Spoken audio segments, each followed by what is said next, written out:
Who is Kirin Maru? Who is Kirin Sensei? What's the relationship between Zero and Toga? How is Shishomu and Rin involved in all this? Does Inuyasha and Kagome ever come back? How are we on the second to the last episode, and I feel like none of these important questions are going to be answered? Let's talk about Yashahime, episode 23, in this week's episode of FunUntitled, a podcast where we serve every podcast with an FU. I'm your inquisitive host, Annie. And I'm your very confused host, Minty. So, was very caught off guard to know this is the second to last episode. I remember watching it in the beginning and you were like, man, I'm so bored of Yashahime, and now you're so hyped. I'm just very confused.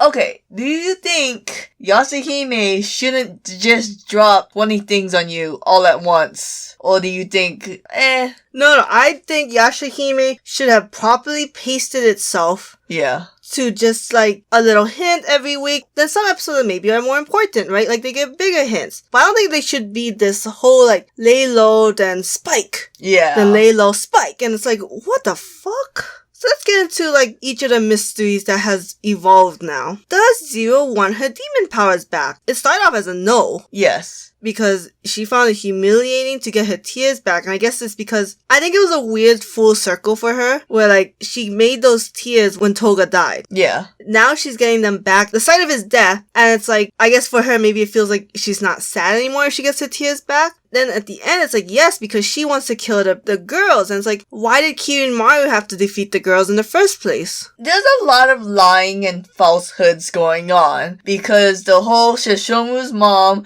Lord knows we'll never know her name, is like, why were you doing this? And she was like, oh, I want to protect Kirin Maru. And the mom was just like, bullfucking shit. Right, so clearly, everything Zero does is for Toga. Yes. Like, fuck her brother, fuck Riku. Yeah.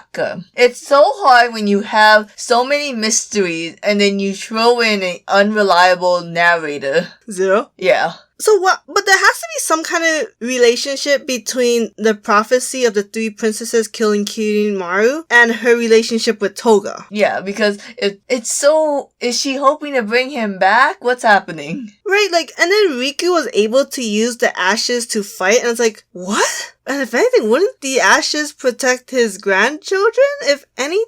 Like, what? I don't know, maybe Toga saw that dank-ass umbrella and was like, fuck you, I'm on their side now. What was the umbrella from? Was that modern technology? That was a modern umbrella that Toga gave Moha, and apparently they need to play ping pong with the Crimson Dragon. This isn't fucking Link trying to defeat Ganondorf with a volleyball of light and darkness. Like, that was dumb, and the whole explanation was dumb, and Myoga Bean, that was dumb. But clearly, we have a season 2 because we just name drop Akuru left and right. Yeah, so then that's another thing, right? Akuru, and the pinwheel, and the windmill of time, and how Shishomu's mom, who should be named at this point, is all connected. And I'm like, is Toga gonna be the half-demon that transcended time? I kinda hope the mom is named, like, Setsuno. And, like, the kids are named after Toa, Setsuna, the mom and dad, Toga, Setsuno. Oh my god! I think that'd be pretty cool. Are you saying Rin named her children after Shishomu's parents, potentially? I mean, it makes sense of why, unless To somehow means dog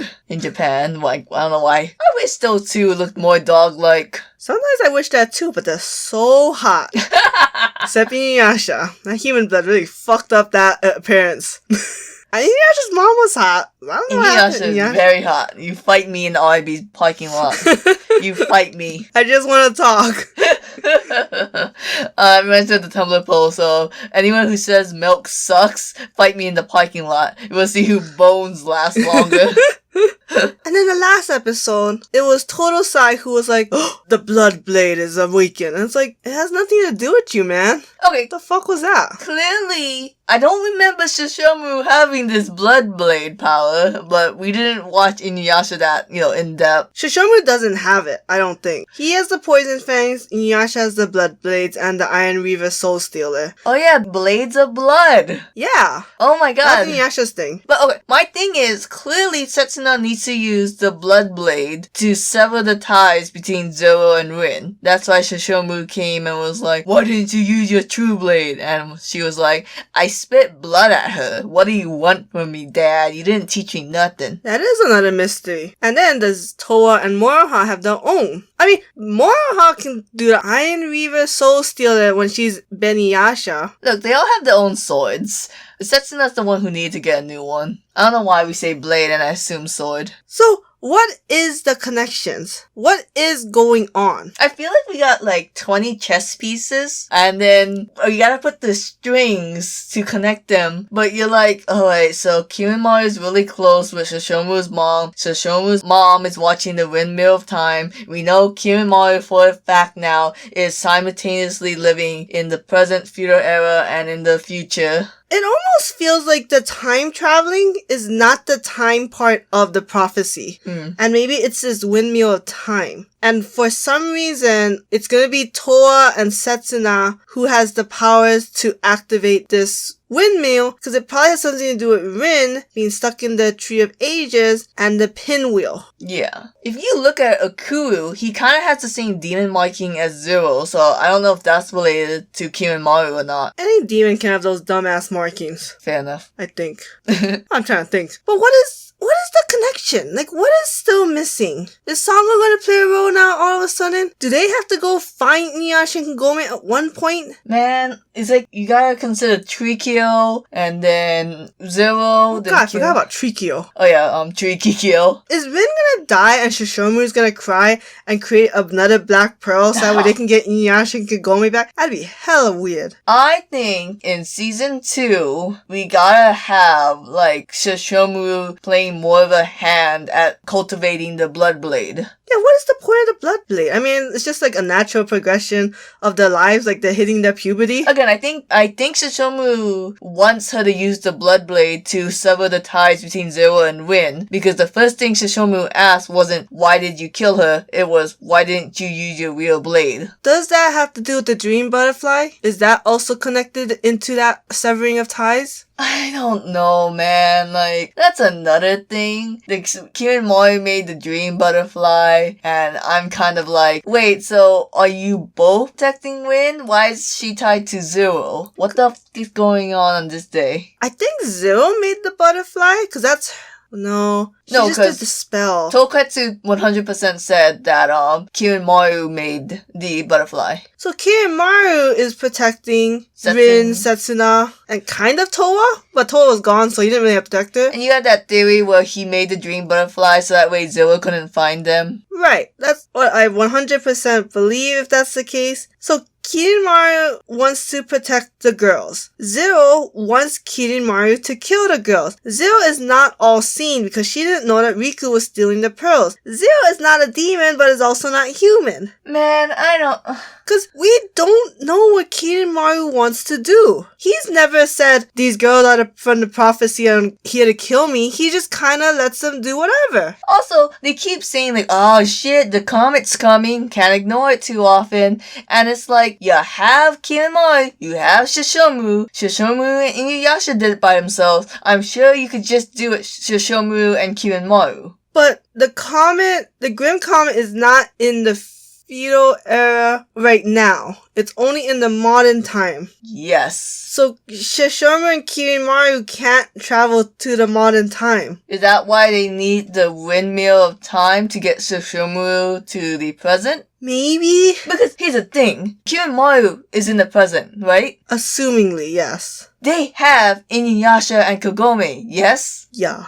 Could we not just take Inuyasha to the modern time? I don't know. And Inuyasha can travel time, so he doesn't even need the windmill of time. Well, they don't have the well. But, okay, they don't have the well, but they could activate with the Rainbow Pearl. That's how Tora shuffled her way to the present. Right, yeah. Yeah. So I feel like I don't understand why they keep hyping up this comet. You guys you have all the elements to get rid of it. What does the comet represent though? Because it seems like the comet is really like a house of like thousands of demons. Like someone has to cut it and then the other person has to use a move that can kill all the demons. You know what's stupid? Is Kirinmaru and Toga, when they destroyed the comet, they were kind of like bros, like in a frat, and like, yeah! And like, what is your relationship?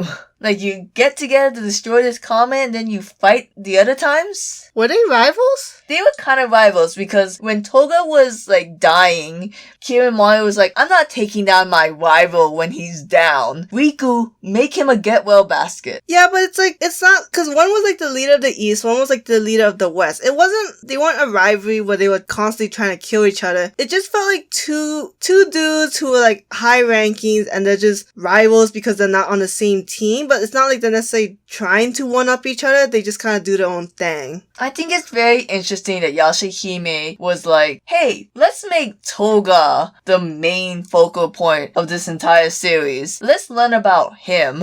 And I'm just like, okay, that's an interesting take, but you're not going far enough. Is the purpose of having Toga be the center point is the only way to get the 3 girls to be involved? Oh yeah, I guess so, huh? Because that's the only blood that they share. Right. But I'm like, I don't know. Doesn't seem like you had to do that. Man, I forgot Shishomu had Tenseiga. Because you don't care about Shishomu. You don't care about him and his 3 swords, although I think he ditched one of them. It's like, you don't care that Tenseiga is how he met his wife. Yeah. Broken now. That's what Totosai's gonna like shimmy in. Inuyasha broke the Tessaiga and fixed it with his own fang. I'm sure Shishomu can do the same thing. Oh yeah, I forgot he did that. Yeah, I don't think it's as strong, supposedly, but Yeah. it does the job. So, they're leaving too many things as cliffhangers for season 2. And they didn't, I guess they answered some things. Not a lot of things, but some things. We just gotta wait for the next episode, I think. I just really hope season 2 has a completely different vibe. Like, put them in the modern world. Let Shishomu help them a little bit more.